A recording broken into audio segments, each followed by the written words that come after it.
क्योंकि आजकल बहुत सी औरतें मरती हैं तो मर्द रोते हैं।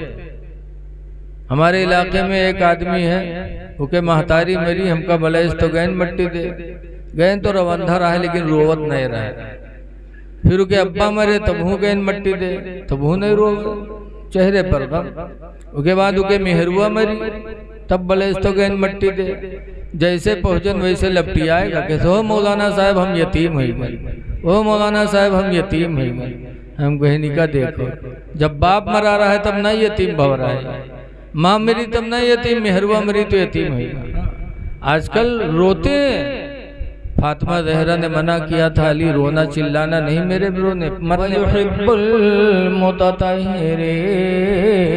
और अल्लाह पाक रहने वाले लोगों से मोहब्बत फरमाता है।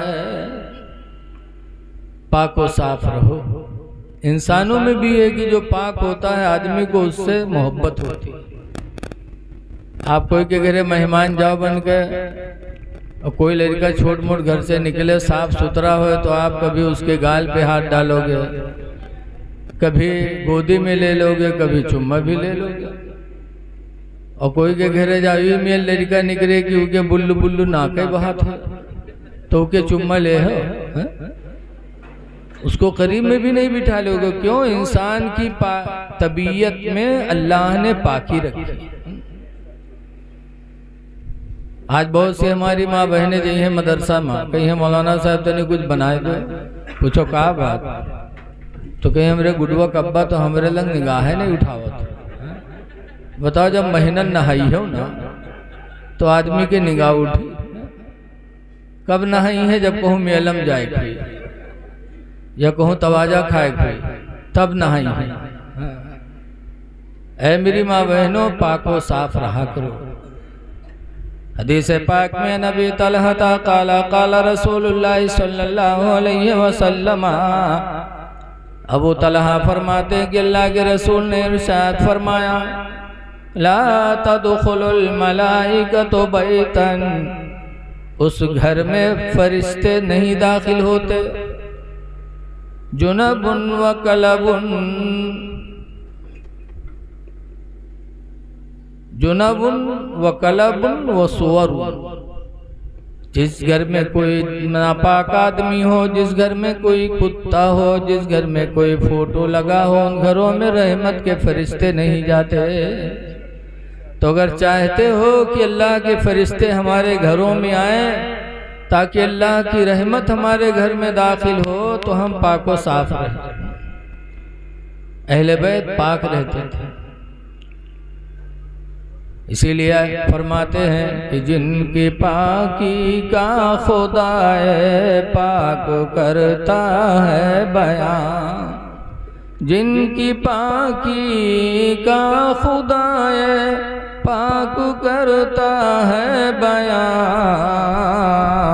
आयत तत्हीर से जाहिर है शान अहले बैत, और बे इजाजत जिनके घर जिब्रील भी जाते नहीं, बे इजाजत जिनके घर जिब्रील भी जाते नहीं। रमज़ान की 29 तारीख थी, ईद का चांद निकल आया। मदीने में खुशियाँ, पूरी दुनिया में खुशियाँ। तो हसन हुसैन अपनी माँ फातिमा के पास आए, कहने लगे अम्मी ईद का चांद निकल आया, सबके जोड़े बने हैं मदीने में, हम लोगों के जोड़े नहीं बने। फातिमा कहती हैं दर्जी के यहाँ कपड़ा है, आएगा। आधी रात गुजरे, फिर बच्चों ने कहा कि अभी तक दर्जी नहीं लेके आया।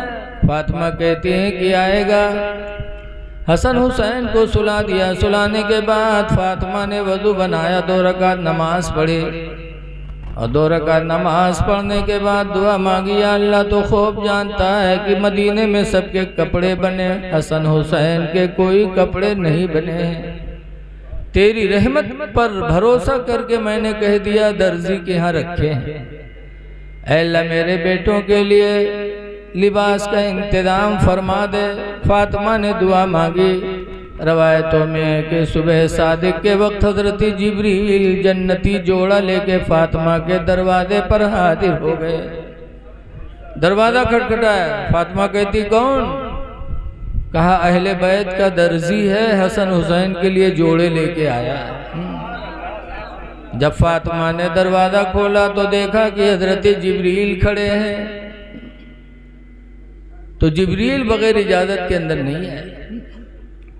इसीलिए मौलाना फरमाते हैं कि बे इजाजत जिनके घर जिब्रील भी आते नहीं, बे इजाजत जिनके घर जिब्रील भी आते नहीं,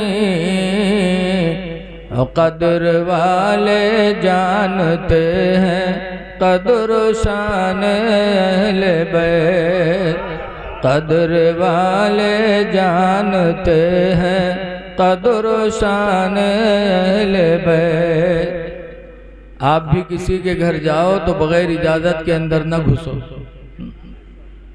अल्लाह ने कुरान में फरमाया या अय्युहल्लज़ीना आमनू ला तदखुलू बुयूतन गैरा बुयूतिकुम, ईमान वालों अपने घरों के अलावा किसी के घर में दाखिल ना हो, हत्ता तस्तानिसो, यहाँ तक कि इजाज़त ले लो, व तुसल्लिमू अला अहलिहा, और घर वालों पर सलाम भी कर लो।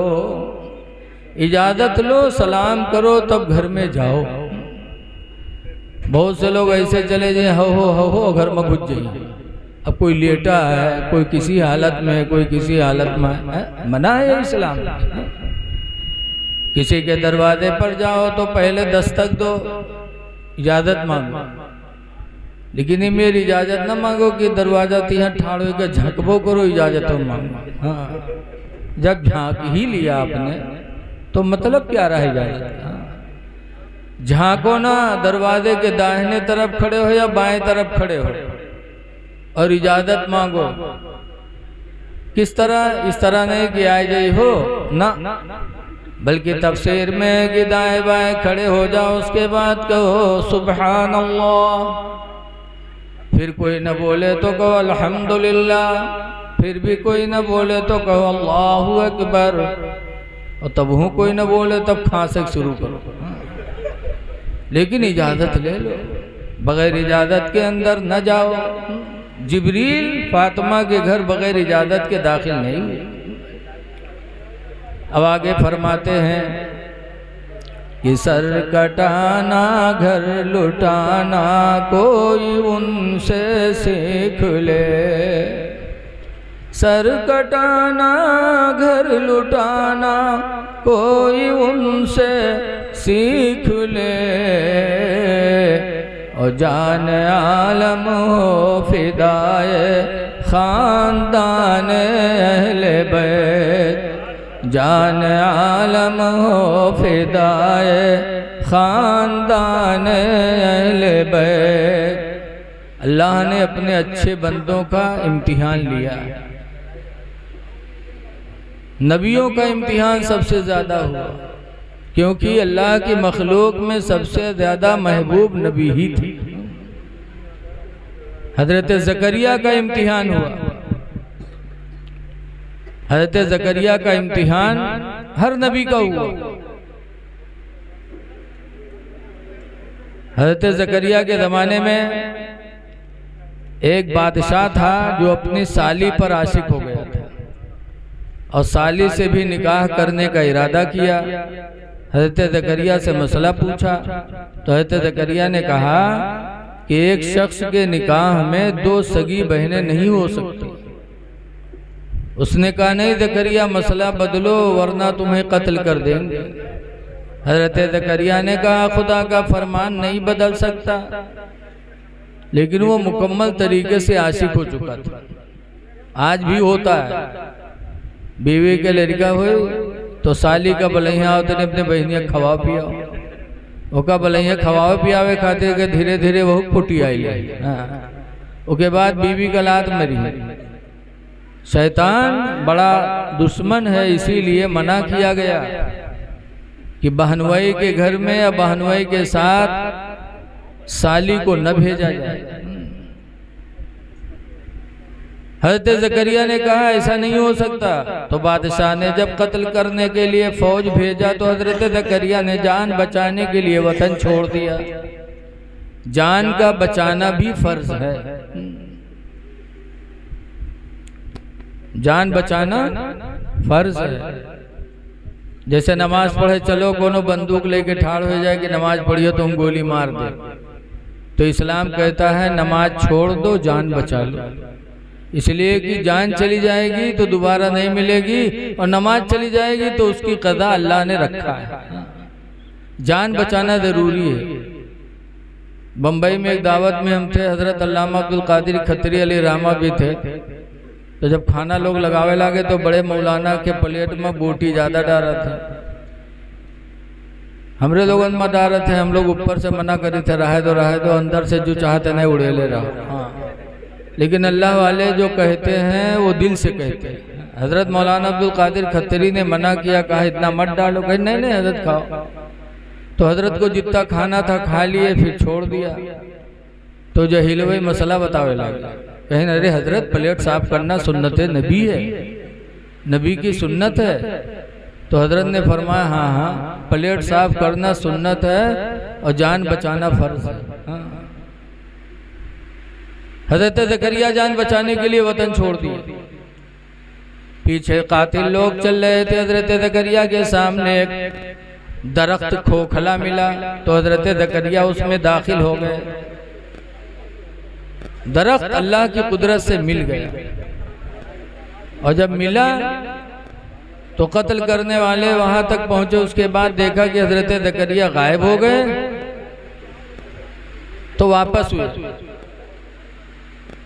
जब वापस होने लगे तब शैतान पहुंचा। कहा कहाँ जा रहे हैं? अरे यार ज़करिया को मारने आए थे, यहाँ तक दिखाई पड़ा फिर गायब हो गया।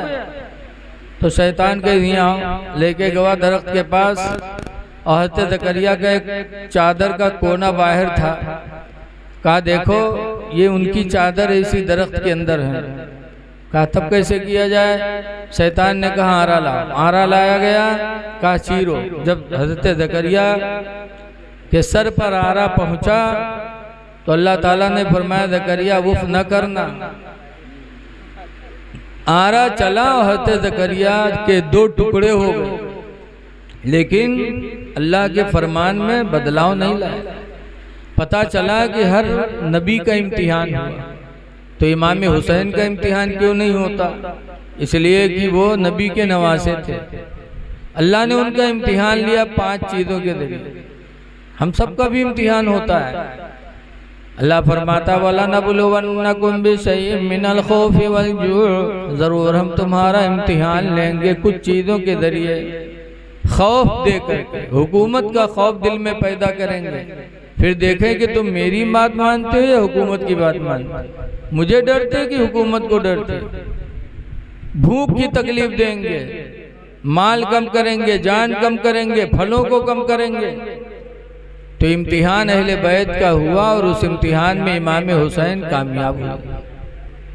हजरत इमाम हुसैन की शहादत बचपन से जाहिर थी, लेकिन कभी किसी ने बचने की दुआ नहीं मांगी। ना हजरत अली ने दुआ मांगी, ना हजरत फातिमा ज़हरा ने दुआ मांगी, बल्कि दुआ यही मांगी अल्लाह मेरे हुसैन को सब्र अता फरमा। तो कैसा सब्र किया कि यजीद जैसा बदतमीज आदमी तख्त पर बैठा। हजरत मेरे माविया रदी अल्लाह अन्हु के इंतकाल के बाद हजरत मेरे माविया हुजूर के सहाबी हैं और हम तमाम ईमान वालों के मामू हैं, क्योंकि हजरत मेरे माविया की सगी बहन उम्मे हबीबा हुजूर के निकाह में थी। हजरत मेरे माविया हुजूर के साले हैं, तो हुजूर को कितनी मोहब्बत रही होगी। आज भी हम लोगों को अपने साले से मोहब्बत होती है, साले से ज्यादा अपने भाई से कम। भाई से बोल चाल नहीं, साला आ जाए तो का पावे का खवाए, जबकि भाई अपना भाई होता है। मेहरुआ छूट जाए तो साला खत्म, और भाई कभी छूटने वाला है? नहीं छूटने वाला। इसलिए भाई का ख्याल रखो। अल्लाह ने कुरान में फरमाया सना शुद्ध आदूद का भी अखी का, ऐ मेरे बंदे हमने तेरे बाजुओं को मजबूती दी, भी अखी का, तेरा भाई पैदा कर। बहरहाल अमीर माविया सहाबी रसूल हैं, उनको कभी बुरा न सोचना। उनके इंतकाल के बाद यजीद तख्त पर बैठा और उसने दरबार सजाया, और सजाने के बाद लोगों से कहा, लोगों गवाह हो जाओ, नबी की सुन्नत को मिटाने वाला पहले मैं हूँ। सबसे पहले हुजूर की उम्मत में मुसलमानों में दाढ़ी बनवाया किसने? यजीद ने।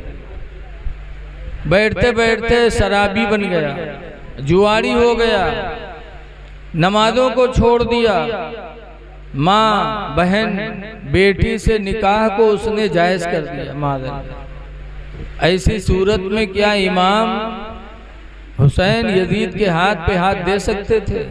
नहीं दिया।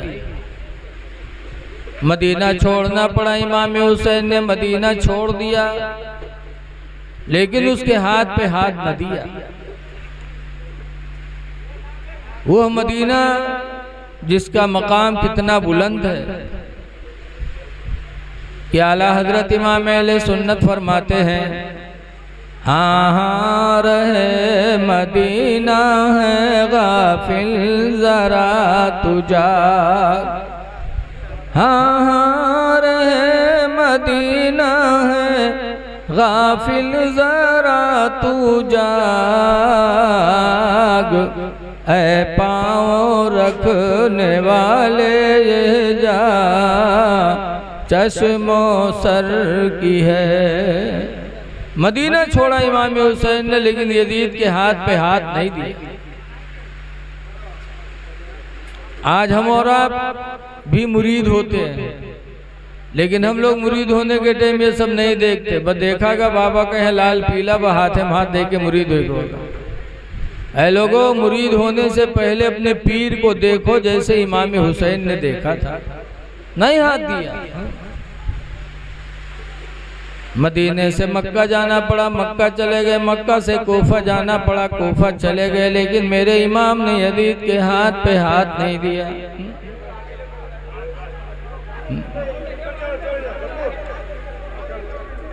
आज हमरो इम्तिहान होते हैं। इम्तिहान करबला वालों का बयान करने बैठे थे, इम्तिहान हमारा हो रहा है।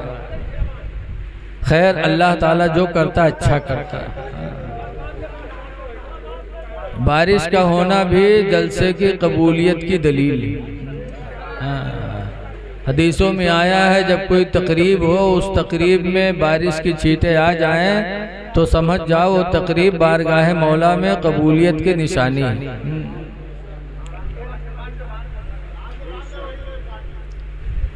इमाम मक्का गए और मक्का से कूफा जाने लगे। मक्का के लोगों ने रोका कि आप यजीदियों की बात में ना आए, कूफा वालों के चक्कर में न पड़े, बड़े बेवफा हैं। लेकिन इमाम हुसैन ने तकदीर पर कितना भरोसा किया। मक्का के लोगों को जवाब दिया था, लन युसीबना इल्ला मा कतबल्लाहु लना, हरगिज़ हरगिज़ हमको कोई तकलीफ नहीं पहुँचेगी मगर वही जो अल्लाह ने हमारे नसीब में लिख दिया, जो लिखा पहुँचनी है। बहरहाल मक्का से चले तो रास्ते में एक जगह ठहरे तो देखा कि सामने एक खीमा बना है।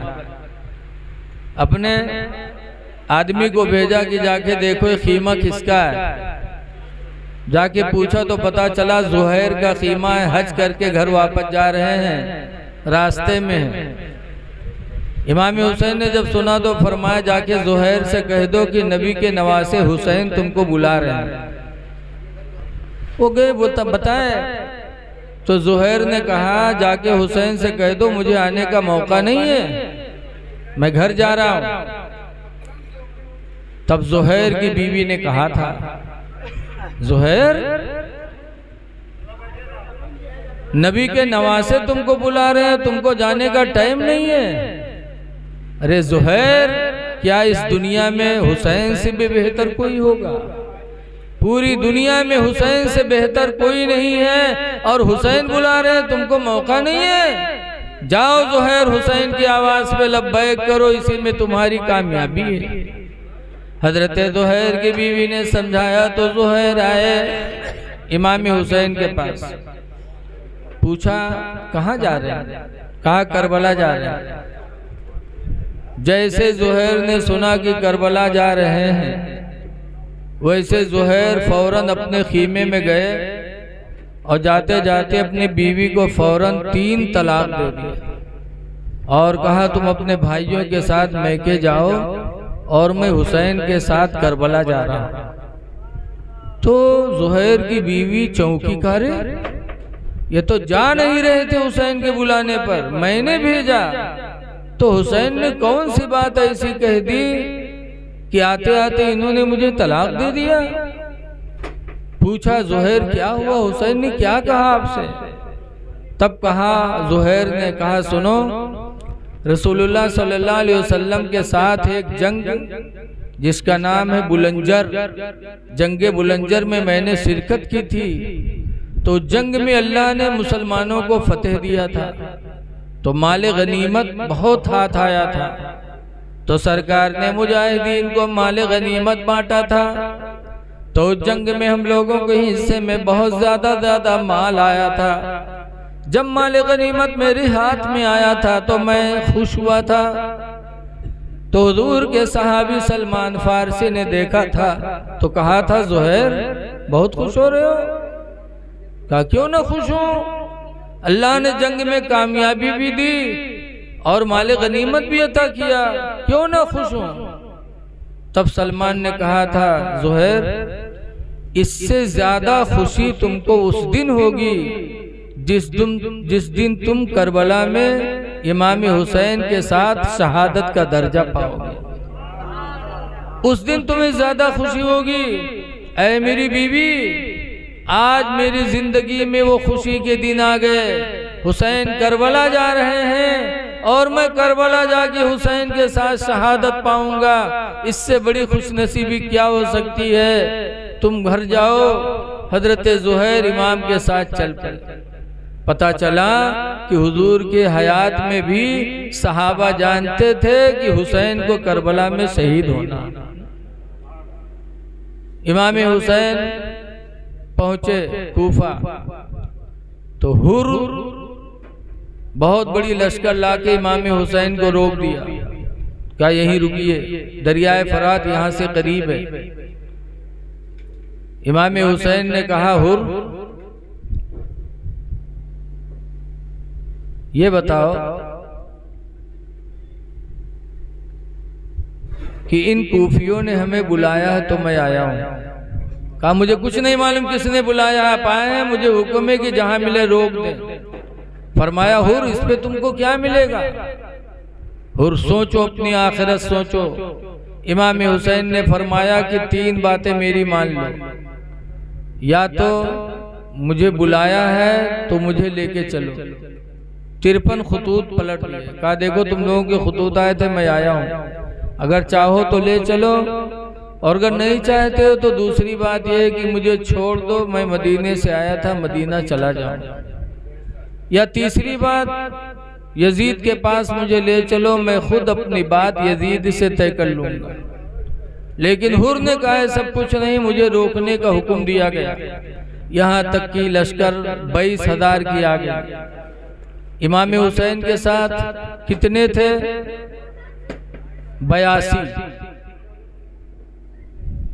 82 में मर्द भी, औरतें भी, बच्चे भी, बूढ़े भी, जवान भी, बीमार भी, सब थे। सब मिला के 82।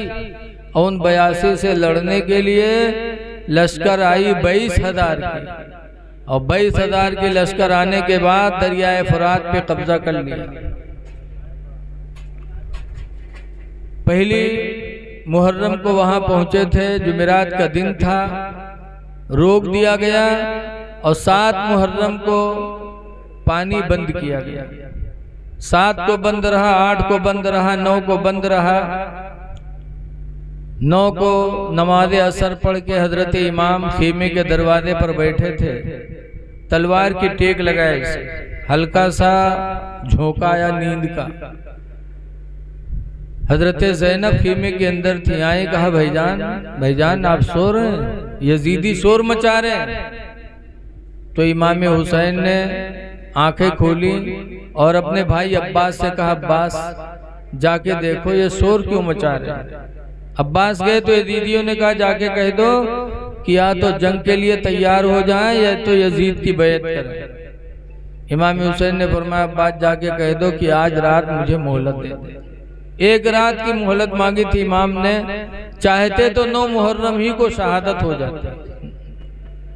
1 रात मोहलत की मांगी थी, क्यों कि आज ये रात जिंदगी की आखिरी रात है, इस रात में मैं अपने रब को राजी कर लूं, कुरान पढ़ लूं, नमाज पढ़ लूं, जिक्र इलाही कर लूं। वो रात खीमे में पूरी रात कुरान पढ़ा गया। इस तरह कुरान पढ़ा, जिक्र किया कि जैसे सारंगियां छाता लगाती हैं तो मन मन की आवाज़ होती है, ऐसे पूरी रात करबला में अहले बैत के खीमे से मन मन की आवाज़ गूंजती रही। पूरी रात जिक्र इलाही में करबला वालों ने गुजारा। आज वो रात हम लोगों को मिलती है तो हम लोग घूम फिर के गुजारते हैं, दोस्तों में टहलते हैं। ऐ लोगों जरा करबला वालों का वो मंजर दिल में रखो कि आज रात हम क्या कर रहे हैं और वो क्या किए थे। सुबह होते ही इमाम हुसैन रज़ी अल्लाह ताला अन्हु ने एक तकरीर किया कि ऐ लोगों इस पूरी दुनिया में मेरे अलावा तुम्हारे नबी का कोई नवासा नहीं है, तुम्हारे नबी का नवासा हूं तो मैं हूं। तो एक यजीदी उठा कहा हुसैन झूठ मत बोलो, तुम नबी के नवासे कहाँ हो, झूठ बोल रहे हो। इमाम हुसैन को इतनी तकलीफ हुई, फौरन हाथ उठा के दुआ मांगी, या अल्लाह जैसे इसने मुझे जलील किया इलाही इसे तू जलील फरमा दे। मेरे इमाम के मुंह से जो दुआ निकली तो फौरन उस यजीदी को पैखाना लगा, इतनी तेज पैखाना लगा कि भाग्यू नहीं पैसे गुजार में बैठ गया, और जैसे बैठा वैसे मैं बिच्छू रहा गप से मार दिया। और जब मारा चूतर में डंक तो ऐसा असर फैला कि करबला में चूतर पीट पीट के मर गया। बड़े जंतर मंतर वाले आए लेकिन असर गया नहीं। एक ने कहा हुसैन देख रहे हो दरियाए फरात बह रही है, कुत्ते पानी पी रहे हैं, सुअर पानी पी रहे हैं, गधे पानी पी रहे हैं। हुसैन सब पिए ये मंजूर है, लेकिन अगर तुम कहो कि इसमें से कुछ तुमको मिल जाए तो कभी दिया नहीं जा सकता। इमाम हुसैन ने जब सुना तो फिर दुआ मांगी, कहा या अल्लाह जैसे इन लोगों ने हमें प्यासा रखा, इलाही ने प्यास की तकलीफ में मुब्तला फरमा। हुसैन ने जैसे दुआ मांगी उसी यजीदी को इतनी प्यास लगी, कहने वाले को कि प्यास प्यास प्यास। सुराही में पानी भर भर के मुंह में डाल रहे थे, लेकिन प्यास प्यास प्यास। दरियाए फरात में उसे ले जाके गोता खिला रहे थे, पानी इतना अंदर गया कि पेट उसका कितना फूल गया अल्लाह ही जाने, लेकिन प्यास प्यास। दरियाए फरात में भी प्यास प्यास कह के तड़प तड़प के मर गया। इमाम हुसैन अगर बद्दुआ कर देते तो कोई यजीद करबला से बच के नहीं जाता, लेकिन इमाम हुसैन रज़ी अल्लाह ताला अन्हु ने अपनी जान नहीं बचाई, जान देकर इस्लाम को बचाया था। साथी लोग ये के बाद दीगरे तैयार हो गए। हजरत हुर जब देखते हैं कि इमाम की कोई बात ये लोग न माने, तो हुर मुल्क शाम के बहुत बड़े पहलवान थे, यजीदियों की तरफ से आए थे, घोड़े पे बैठे हैं और थरथरा रहे हैं। लोगों ने कहा हुर इतने बड़े पहलवान और कांप रहे हो, इन लोगों को देख के डर गए, हम 82,000 हैं और ये हम 22,000 हैं, 82 हैं, इनको देख के डर रहे हुर, कांप रहे हो। तो हुर ने कहा था सुनो इस वक्त मैं जन्नत और दोजख के बीच में खड़ा हूँ, तुम्हारी तरफ आता हूँ तो दोजख में जाता हूँ, हुसैन की तरफ जाता हूँ तो जन्नत में जाता हूँ। ऐ अजीदियों सुन लो, हुर अब जन्नत को नहीं छोड़ पाएगा, ये कहा और घोड़े को एक एड़ मारी और इमाम हुसैन के कदमों में जाके गिर गया। और रोने लगे। कहा हुसैन मेरी गलती माफ कर दो, मुझे नहीं मालूम था कि यजीदी तुम्हारी कुछ नहीं सुनेंगे। खुदा की कसम अगर मुझे मालूम होता तो मैं आपको कतान यहाँ रोकता नहीं। मेरी गलती को माफ करो।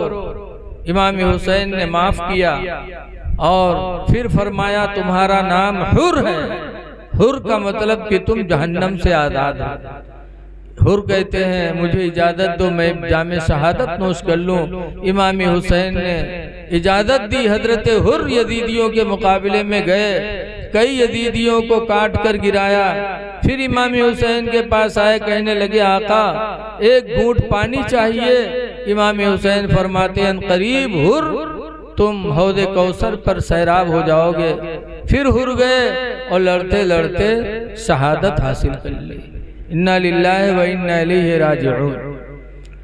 साथी लोग शहीद होते रहे, यहाँ तक कि इमाम हसन के बड़े बेटे कासिम साथ में थे।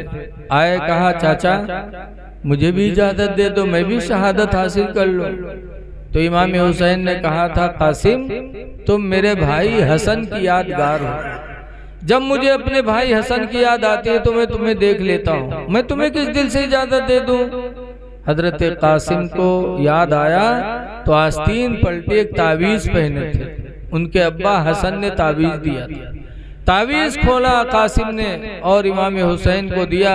इमाम हुसैन ने तावीज़ खोली तो पढ़ा, उसमें इमाम हसन ने लिखा था कि हुसैन मेरे बेटे कासिम से कौन सी गलती हो गई कि शहादत से रोक रहे हो। खुदा के लिए मेरे बेटे को शहादत की इजाज़त दे दो।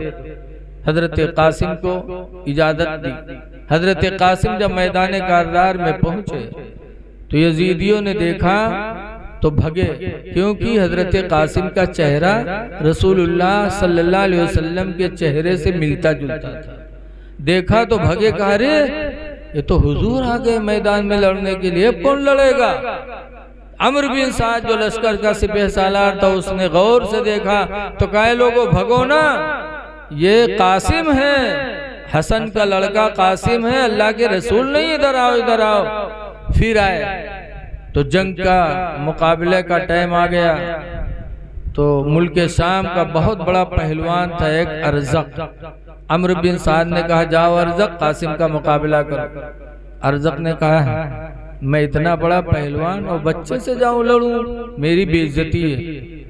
मेरे 4 लड़के हैं, मैं भी छोटे लड़कों को भेजता हूँ कासिम का सर काट कर लाए। छोटे बच्चे को भेजा। हजरत कासिम के सामने जैसे पहुंचा, हजरत कासिम ने एक वार किया और उसे 2 टुकड़े कर दिया। उसकी तलवार झपट के उठा लिया। दूसरा लड़का आया, उसे भी हजरत कासिम ने मौत के घाट सुला दिया। तीसरा आया, उसे भी एक वार में 2 टुकड़े कर दिया। तब अरज़क का बड़ा बेटा झुंझुलाता हुआ घोड़े पर बैठा कासिम के करीब आया, कहा कासिम तैयार हो जाओ, मौत तुम्हारे सर पे मुंडला रही है। हजरत कासिम कहते हाँ हाँ। जैसे उसने एक वार मारा हजरत कासिम पर, हजरत कासिम ने उसके वार को खाली किया और दूसरा वार जो हजरत कासिम ने मारा तो वो भी 2 टुकड़े हो गया, उसका घोड़ा भी 2 टुकड़े हो गए। तब अरज़क को जलाला, अरे मेरे 4 बेटों को इसने मार दिया। तो अरज़क घोड़े पे सवार होकर हजरत कासिम के सामने आया, कासिम तैयार हो जाओ, मौत तुम्हारे सर पे मुंडला रही है। हजरत कासिम ने कहा था अरज़क तुम तो मुल्क शाम के नामी पहलवान हो, लेकिन मुझे शर्म आती है यार कि तुम मैदान जंग में लड़ने आ गए और तुमने अपने घोड़े की जीन को भी नहीं कसा।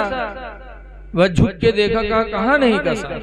जैसे झुका वैसे हजरत कासिम ने नारे तकबीर बुलंद करके जो तलवार मारी तो अरज़क भी 2 टुकड़े हो गए। फिर इमाम हुसैन के पास आए, कहा या अम्मा होद्रिकनी, ऐ मेरे चाचा मेरी खबर लो, मुझे थोड़ा पानी पिला दो तो इन एक यजीदियों को भी यहाँ से छोड़ूंगा नहीं। हजरत कासिम को इमाम हुसैन ने तसल्ली दिया, कहा बेटा अनकरीब तुम हौदे कौसर पे सैराब होगे, नाना जान तुम्हारे इंतजार में है। ये कह के फिर हजरत कासिम को भेजा। अमर बिन साद ने ऐलान किया लोगों अब एक एक करके नहीं मिल के इसका मुकाबला करो। चारों तरफ से हमले हुए और हजरत कासिम की शहादत हो गई। इन्ना लिल्लाहि व इन्ना इलैहि राजिऊन। हजरत अब्बास इमाम हुसैन की खिदमत में आए। ये अब्बास कौन है? हजरत फातिमा ज़हरा ने रमज़ान शरीफ की 3 तारीख को अपने विसाल के वक्त हजरत अली को वसीयत किया था कि अली, आज रात में दुनिया से जाने वाली हूँ, लिहाजा मेरी कुछ वसीयतें सुन लो। पहली वसीयत हजरत फातिमा ने किया था कि अली, मेरे मरने पर रोना चिल्लाना नहीं। हजरत अली ने मना किया, हजरत अली को मना किया था, क्योंकि आजकल बहुत सी औरतें मरती हैं तो मर्द रोते हैं। हमारे इलाके में एक आदमी है, उके महतारी मरी, हमका बलैस तो गैन मट्टी दे गैन तो रवंधा रहा है लेकिन रोवत नहीं रहा है। फिर उके अब्बा मरे तब हूँ गैन मट्टी दे तब हूँ नहीं रो, चेहरे पर गम। उसके बाद उके मेहरुआ मरी तब बलैस तो गैन मट्टी दे। जैसे पहुँचन वैसे लपटी आएगा कि हो मौलाना साहब हम यतीम हो गए, ओ मौलाना साहब हम यतीम हो गए। हम कहनी का देखो, जब बाप मरा रहा है तब ना यतीम भव रहा है, माँ मरी तब ना यतीम, मेहरुआ मरी तो यतीम है। आजकल रोते हैं। फातिमा ज़हरा ने मना किया था, अली रोना चिल्लाना नहीं मेरे रोने मरने पर। रोने से कुछ होने वाला नहीं, इंसान की फितरत है, तबीयत नहीं मानती। आला हजरत फाजिल बरेलवी रहमतुल्लाह अलैह फरमाते हैं, आँखें रो रो के सुजाने वाले, आँखें रो रो के सुजाने वाले, और जाने वाले नहीं आने वाले। आवाज सबसे ज्यादा को रोवत है पतोइया, जो उन मर्द का लेके अलग हो जाते हैं। सास ससुर का पानी नहीं पूछते, और वही सास ससुर जब मरद है तो पतोइया अतना रोई कि अरराय गिरी धुआं से, फिर उका उठाई है, फिर गिरी भड़ाम से लागत है, साथे चल गई। अरे ये मक्कारी नहीं तो क्या है? जिंदगी में पानी नहीं पूछा, मरने के बाद रोना। हजरत फातिमा ने मना किया था कि मेरे मरने पर रोना चिल्लाना नहीं। और दूसरी वसीयत किया था कि अली, मेरे मरने के बाद हसन हुसैन को मारना नहीं। एक माँ के दिल में औलाद की बहुत मोहब्बत होती है। और तीसरी वसीयत किया था कि अली, मेरे मरने के बाद एक तंदुरुस्त औरत से शादी कर लेना, उनसे एक लड़का पैदा होगा जिस लड़के का नाम अब्बास अलम बरदार होगा। कुछ दिनों के बाद मेरे बेटे हुसैन पर मुसीबतें आएंगी तो मेरा बेटा हुसैन जब करबला में जाएगा तो अब्बास मेरे हुसैन का दाहिना बाजू बनेगा। ये हजरत अब्बास ने हजरत फातिमा ने वसीयत किया था। हजरत फातिमा के विसाल के बाद हजरत अली ने शादी की और अब्बास पैदा हुए वसीयत के मुताबिक। आज कौन किसके बारे में कह सकता है, लेकिन हजरत फातिमा ने जो बताया वही हुआ। अब्बास पैदा हुए, बड़े खूबसूरत थे। मदीने के लोग आ करके हजरत अब्बास को गोदी खिलाने लगे, लेकिन हजरत अब्बास की आंखें बंद थी। सबको गम था कि अल्लाह ने इतना खूबसूरत बच्चा दिया और वो भी नाबीना। सब लोग हाथ में लेते रहे, खिलाते रहे, लेकिन नाबीना थे। हजरत अब्बास की आंखें नहीं खुल रही थी। तो हजरत इमाम हुसैन भी गए अपने भाई को गोद में लेने के लिए। जब हजरत इमाम हुसैन ने अब्बास को गोद में लिया, अब्बास को हुसैन की खुशबू मिली तो अब्बास ने आंखें खोल दी, और खोली तो सबसे पहले हुसैन का चेहरा देखा। तो अब्बास की आंखें खुली थी हुसैन की गोद में। और 50 साल के बाद करबला का मंजर आया। इमाम हुसैन के साथ अब्बास थे।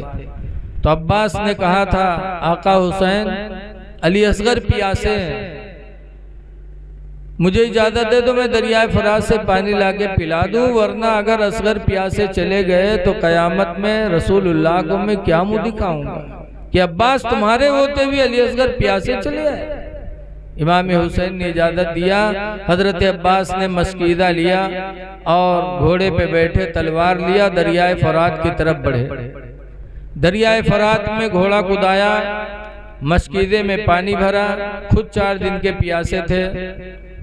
चुल्लू में पानी लिया, हजरत अब्बास ने पीना चाहा, मुंह के करीब ले गए कि याद आया कि मैं तो पानी पीने जा रहा हूं और मस्कीदे का पानी अली असगर तक पता नहीं पहुंचे कि न पहुंचे, तो मैं अपने नबी को क्या मुंह दिखाऊंगा।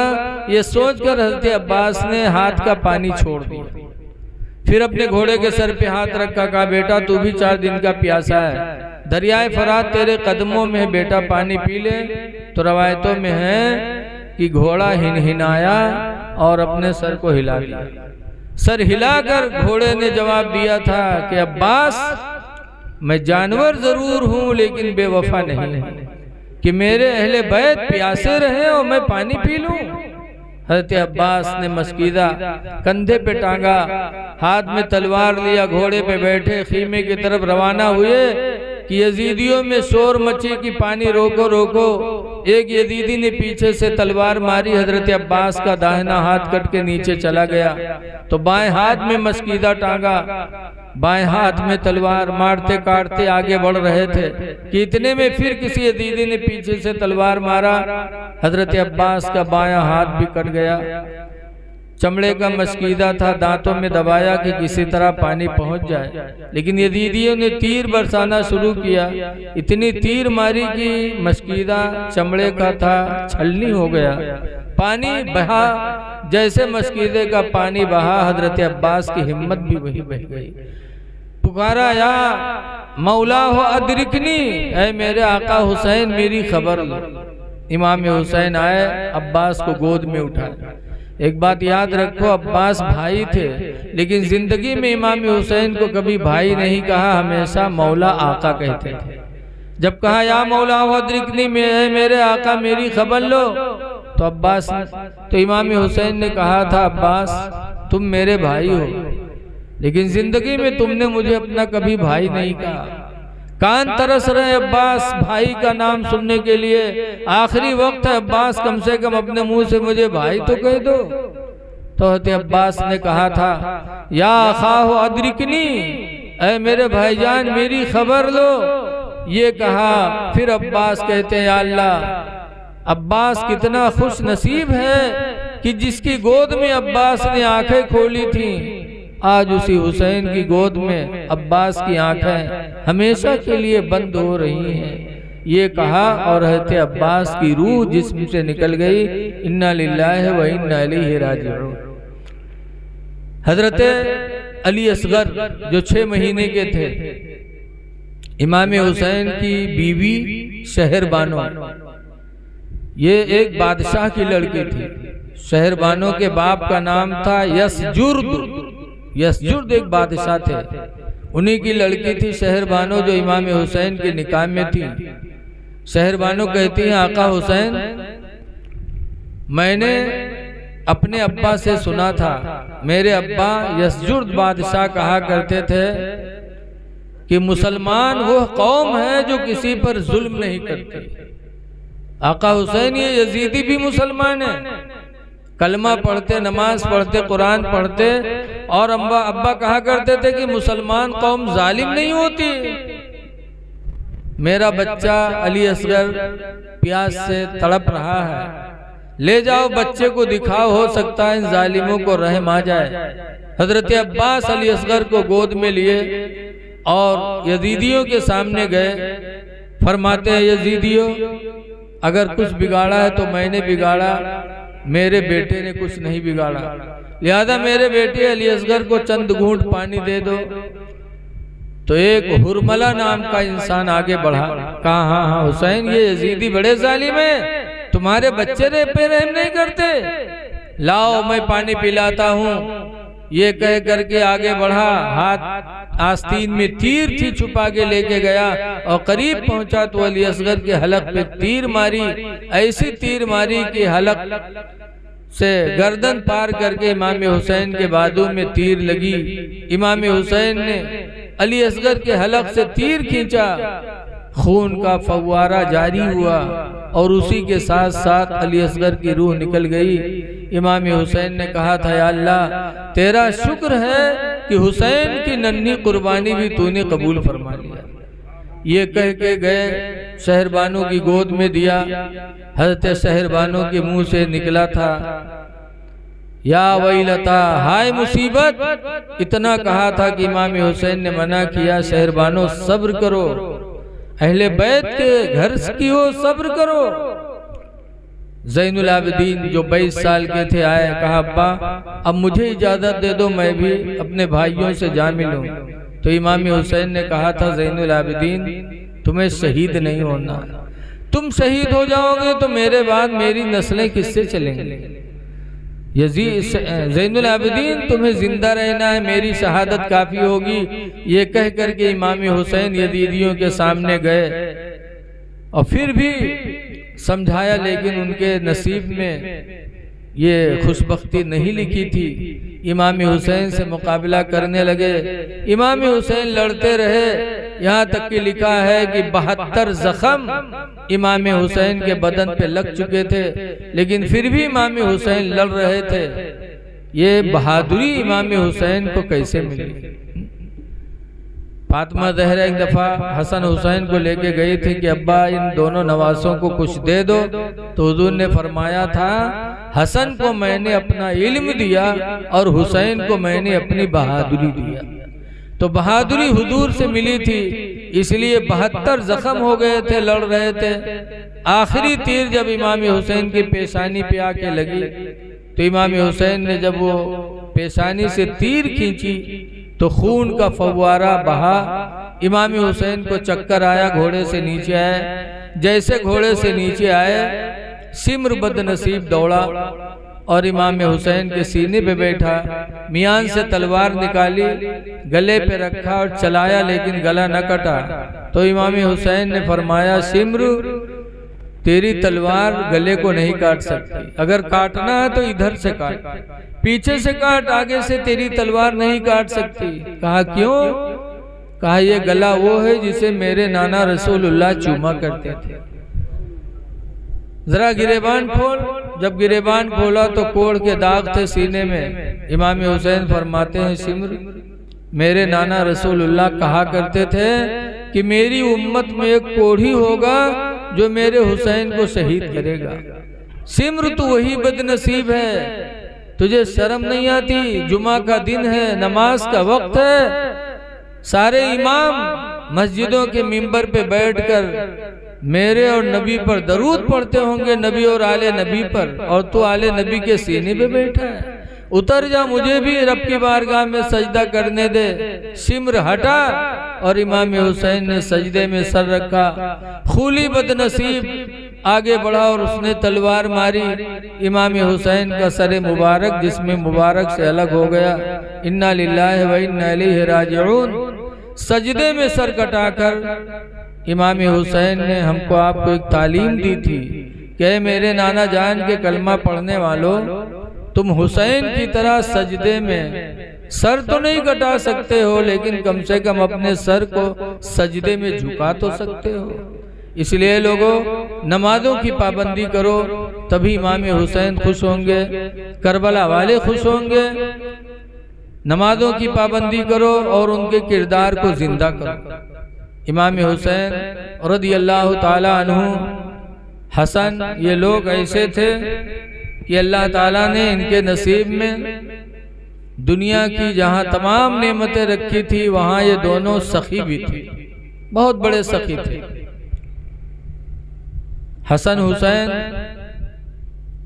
और इन दोनों के चचा हजरत जाफर एक दफा निकले थे हज में, और हज में रास्ते में जो सफर का खाना था खत्म हो गया। मदीने से 400 किलोमीटर दूर तकरीबन मक्का है। रास्ते में खाना खत्म हो गया तो भूखे हुए, तो एक झोपड़ी नजर आई, तो वहां गए। दरवाजा खटखटाया तो उसमें से एक बुढ़िया निकली। हसन हुसैन ने कहा, बूढ़ी माँ, मदीने के रहने वाले हैं, हज करने जा रहे हैं, सफर में खाना खत्म हो गया, भूख लगी है, क्या खिला सकती हो? बुढ़िया ने जब सुना कि मदीने के हसन हुसैन है तो इतना खुश हुई कि फौरन दरवाजा खोला, अंदर बुलाया, बिस्तर बिछाया, सबको बिठाला, और उसके बाद उसके यहाँ एक बकरी थी, फौरन बकरी को बुढ़िया ने ज़बह कर दिया। ज़बा करके अहले बैत के लिए खाना खिलाया। मर्द नहीं था लेकिन बकरी को ज़बा कर डाला अहले बैत की मोहब्बत में। इससे पता चला कि हमारी माँ बहनें भी ज़बा कर सकती हैं।